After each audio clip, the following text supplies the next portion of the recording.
बिस्मिल्लाहिर्रहमानिर्रहीम। Second year आज हम चैप्टर 12 करंट इलेक्ट्रिसिटी के न्यूमेरिकल सॉल्व करेंगे। तो 5 न्यूमेरिकल हमने सॉल्व कर लिए थे। छठा न्यूमेरिकल स्टार्ट करते हैं। ए 10 watt 6 न्यूमेरिकल है। ए 10 watt resistor has a value of 120 ohm. What is the current through the resistor? एक 10 वाट का रेजिस्टर है और उसकी वैल्यू जो है रेजिस्टेंस यानी कि उसकी है 120 ओम। तो करंट उस रेजिस्टर में कितना होगा वो फाइंड करना है। तो डाटा में हमें क्या चीज़ गिवन है? सबसे पहले हमें पावर गिवन है कि 10 वाट है रेजिस्टर की। दूसरी चीज़ 120 ओम रेजिस्टेंस गिवन है, तो R इक्वल टू 120 ओम आ गया। What is the current through the resistor यानी कि I हमने फाइंड करना है। तो इसका सोल्यूशन देखते हैं। हमारे पास फार्मूला होता है P equal to I square R का। P equal to V I है बेसिकली, तो वहाँ पे V equal to I R put करें तो ये P equal to I square R आ जाता है। इसमें हमारे पास जो वैल्यूज गिवन है, हमने I फाइंड करना है, तो I स्क्वायर को एक तरफ कर लेंगे, या R उधर जाकर डिवाइड हो जाएगा, तो I square equal to P over R आ जाता है। इसमें हम वैल्यूज पुट करते हैं। P की वैल्यू 10 है, R की वैल्यू 120 है, तो ये I इक्वल आ जाएगा अंडर रूट 0.83 के। इसको अंडर रूट लेंगे तो I इक्वल टू 0.2886 एम्पेयर इसका आंसर आ जाएगा। इसके बाद हमारे पास न्यूमेरिकल नंबर 7 है। A resistor of 50 ohm has a potential difference of 100 volt DC across 1 hour. एक रेजिस्टर है 50 ओम की और उसका जो पोटेंशियल डिफरेंस है वो 100 वोल्ट है 1 आवर के लिए। जो टाइम गिवन है वो 1 आवर है। कैलकुलेट हमने करना है पावर और दूसरा एनर्जी कैलकुलेट करनी है। तो जो डाटा में चीजें गिवन है, सबसे पहले रेजिस्टेंस गिवन है R 50 ओम की, उसके बाद potential difference V equal to 100 volt आ गया अक्रॉस 1 आवर यानी कि time 1 hour equal to 3600 second आ गया। दो चीजें फाइंड करनी है, एक पावर फाइंड करनी है और एक एनर्जी फाइंड करनी है। तो इसका सोल्यूशन देखते हैं। सबसे पहले पावर फाइंड करने के लिए फार्मूला हम यूज करेंगे P equal to V square over R का। वही P equal to V I में अगर I की जगह पे V ओवर R पुट करें तो ये P equal to V square over R आ जाएगा। इसमें हम वैल्यूज पुट कर देंगे। V की वैल्यू भी गिवन है 100 और R की वैल्यू भी 50 गिवन है। इसमें पुट करके इसको सिंप्लीफाई करेंगे तो P इक्वल आ जाता है 200 वाट के। दूसरा हमने एनर्जी फाइंड करनी है, तो एनर्जी के लिए E equal to P T यानी कि पावर को हम टाइम से मल्टीप्लाई करें तो एनर्जी आ जाएगी। तो इसमें पावर जो है वो हमें गिवन है, जो फाइंड की है बेसिकली पावर 200 है और टाइम हमें गिवन है 3600।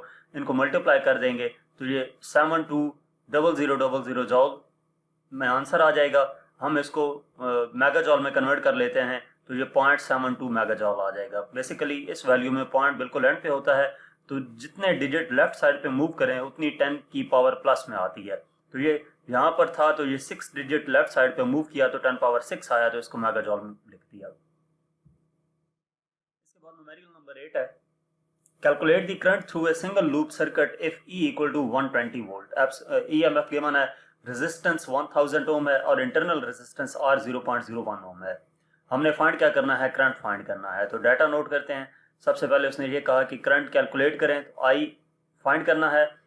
E हमें 120 वोल्ट गिवन है, R की वैल्यू 1000 ओम है और इंटरनल रेजिस्टेंस R 0.01 ओम है। अब इसका सोल्यूशन देखते हैं कि हमारे पास E equal to V T plus I R formula है। इसमें हम वैल्यूज पुट कर देंगे। वैल्यूज पुट करने से पहले जो आई आर है V T terminal voltage, V equal to I R का फार्मूला यहाँ पर अप्लाई किया तो आई आर आ गया plus I R as it is आ गया। ये ब्रैकेट में V T equal to I R लिखा हुआ है कि वी टी की जगह पर हमने आई आर पुट किया है।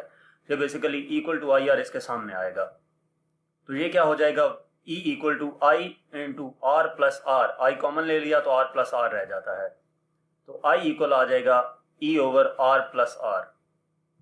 अब इसमें हम वैल्यूज पुट कर देंगे। E की वैल्यू 120 है, कैपिटल R की 1000 है, स्मॉल r की 0.01 है, तो ये करंट आ जाएगा 120 इंटू 10 पावर -3 एम्पेयर यानी कि 120 मिली एम्पेयर। इसके बाद प्रॉब्लम नंबर 9 है। Find the terminal potential difference of each cell in circuit of figure.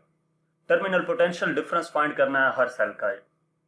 ये हमें डायग्राम गिवन है। इसमें ये वोल्टेज गिवन है 24 वोल्ट की, ये वोल्टेज है 6 वोल्ट की और इंटरनल रेजिस्टेंस 0.1 ओम है, 0.9 ओम है और ये हमारे पास रेजिस्टर है 8 ओम की।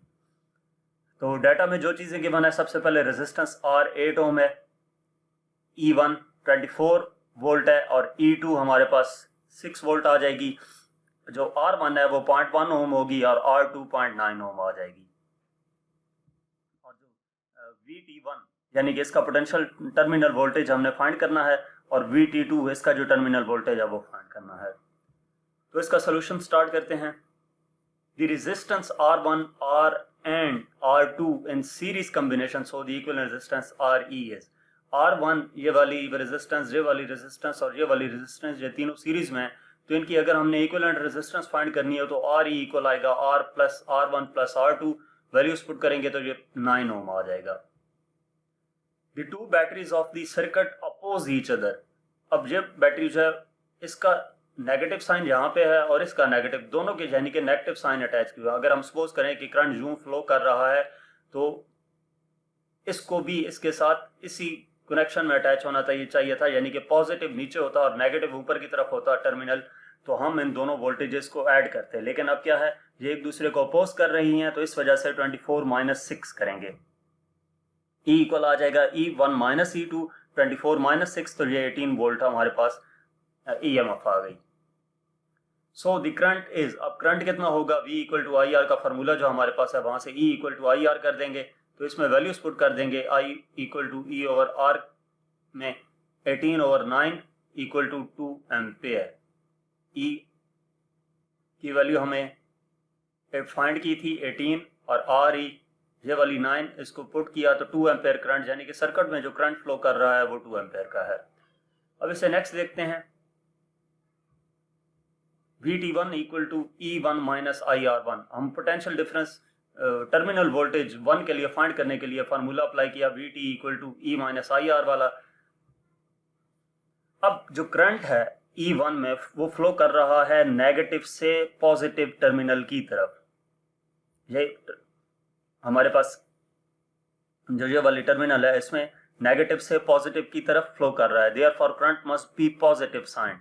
तो करंट हम पॉजिटिव लेंगे यानी कि I प्लस में आएगा, तो ये आ जाएगा VT1 equal to 24 minus current 2 है और R1 की वैल्यू 0.1 है। इसको सिंप्लीफाई करेंगे तो ये VT1 इक्वल टू 23.8 वोल्ट आ जाता है।